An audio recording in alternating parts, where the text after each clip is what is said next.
বিশ্বকাপে স্বপ্ন ছিল অনেক দূর যাওয়ার, কিন্তু বাস্তবতা হলো হতাশার বিদায়। সেই ব্যর্থতার দায় কাঁধে নিয়েই পথ ছাড়লেন দক্ষিণ কোরিয়ার কোচ।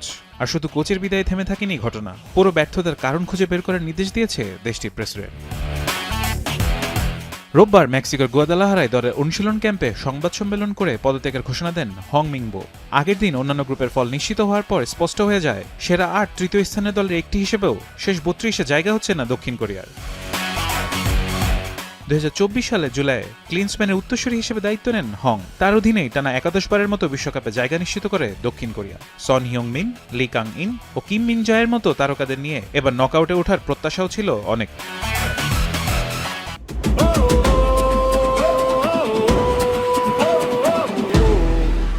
মেক্সিকো ও দক্ষিণ আফ্রিকার কাছে টানা ২ হারে গ্রুপ এতে তৃতীয় হয় কোরিয়ানরা। অন্য গ্রুপের ফলও তাদের পক্ষে না আসায় শেষ হয়ে যায় নকআউটে ওঠার আশা। পদত্যাগের ঘোষণা দিয়ে হং বলেন, প্রত্যাশিত ফল এনে দিতে না পারার পুরো দায় তার, তবে জাতীয় দলের দায়িত্ব ছাড়লেও কোরিয়ান ফুটবলের সঙ্গেই থাকবেন তিনি। এদিকে বিশ্বকাপ ব্যর্থতার পর ক্ষোভ প্রকাশ করেছেন দক্ষিণ কোরিয়ার প্রেসিডেন্ট লি জে মিয়ং। দল নির্বাচনে স্বজনপ্রীতি ও সাংগঠনিক ব্যর্থতার অভিযোগ তুলে তদন্তের আহ্বান জানিয়েছেন তিনি। অন্যদিকে দেশে ফেরার আগে হং এর বিরুদ্ধে অনলাইনে প্রাণনাশের হুমকি দেওয়ার ঘটনায় নিরাপত্তা জোরদার করেছে দক্ষিণ কোরিয়া পুলিশ।